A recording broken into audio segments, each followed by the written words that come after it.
A verdade sombria do criador da bomba atômica. Agora eu me tornei a morte, o destruidor de mundos. Foi exatamente isso que disse Julius Robert Oppenheimer, enquanto observava a imensa bola de fogo que brotava do chão atingindo até os céus durante a experiência Trinity. Essa frase deu início ao projeto que seria um dos responsáveis por uma das guerras mais tensas da história, o que levou o nome do seu criador.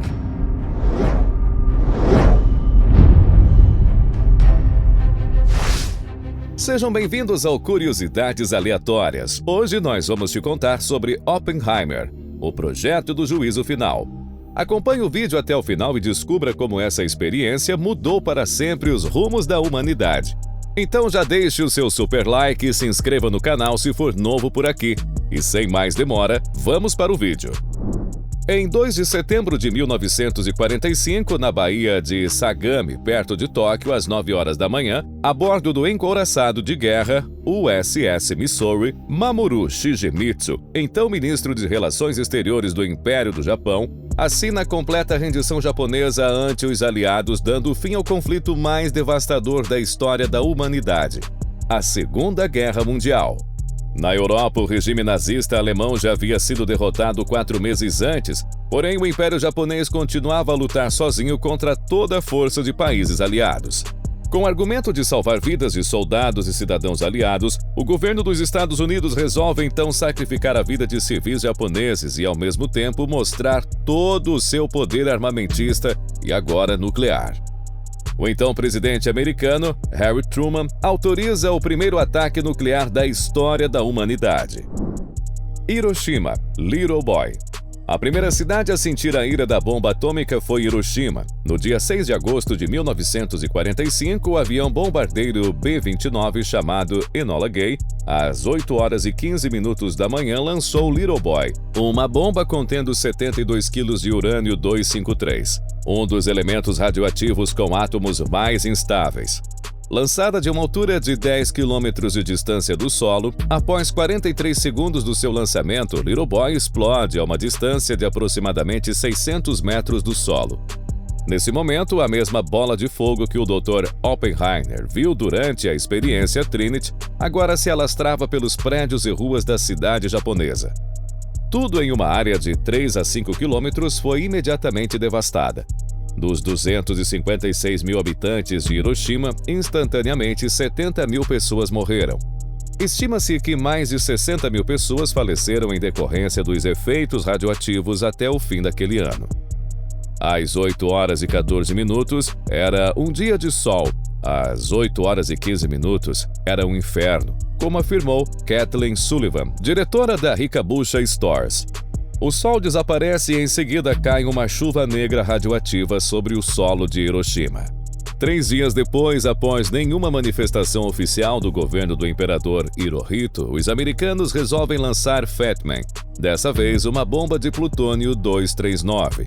Eram 11 horas e 2 minutos de uma quinta ensolarada no dia 9 de agosto em Nagasaki, cidade de 263 mil habitantes. A explosão foi mais forte e devastadora, porém, como Nagasaki ficava entre 2 vales, estima-se que 49 mil pessoas tenham morrido no dia da explosão. Mais de 100 mil morreriam nos anos seguintes por conta dos efeitos radioativos.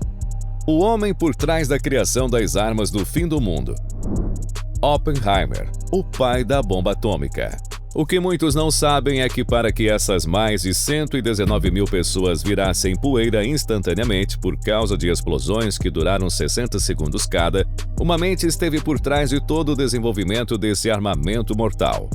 O responsável pelos laboratórios Los Alamos se chamava Dr. Julius Robert Oppenheimer. Filho de alemães e criado por uma família de judeus.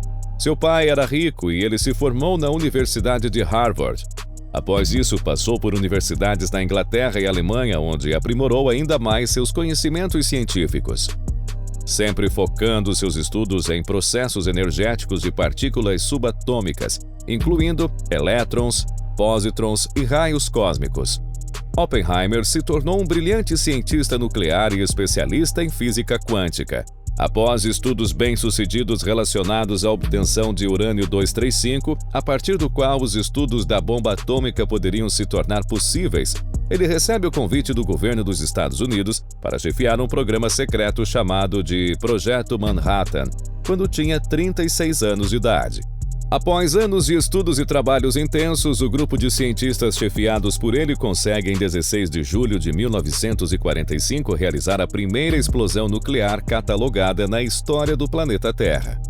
Essa foi a chamada Experiência Trinity. Agora, nós vamos falar da Experiência Trinity, o maior teste nuclear bem-sucedido da história.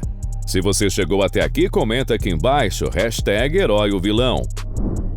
A Experiência Trinity, abrindo as portas do inferno.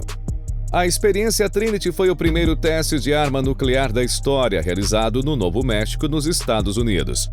O nome da Experiência Trinity foi criado pelo Dr. Oppenheimer, baseado em um poema de John Donne que falava que a morte toca a ressurreição e que o Deus de 3 pessoas bate em seu coração.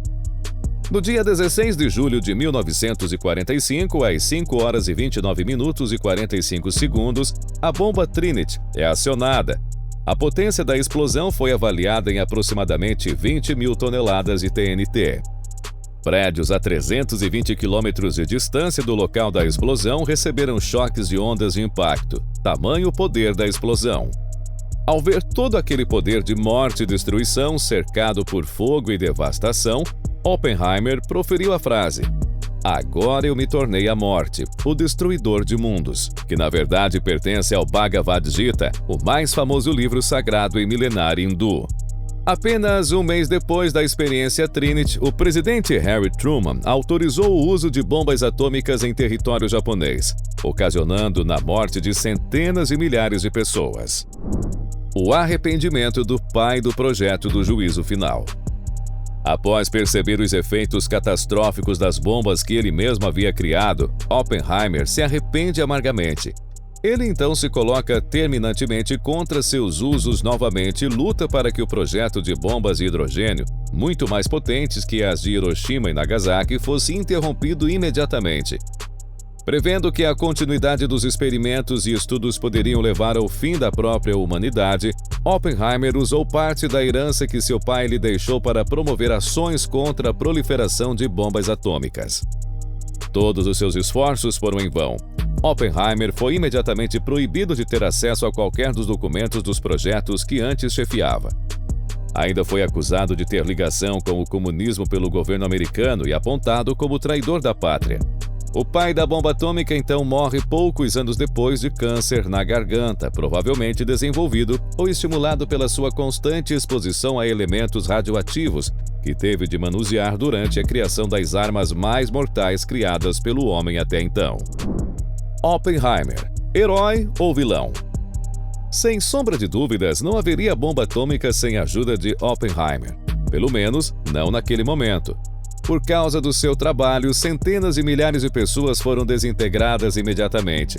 Outras 100 mil também morreriam pouco tempo depois. Ser conhecido como o ceifador da morte entre os japoneses foi algo que afetou profundamente Oppenheimer, que se arrependeu amargamente da sua colaboração nesse ato de força e morte na história da humanidade. Mas também existem aqueles que argumentam que, graças a Oppenheimer, milhões de vidas americanas e japonesas deixaram de ser perdidas em sangrentos campos de batalha, em uma iminente invasão dos Estados Unidos e das forças aliadas ao território japonês, uma vez que o Império do Japão pretendia de fato lutar até o seu último soldado estar de pé.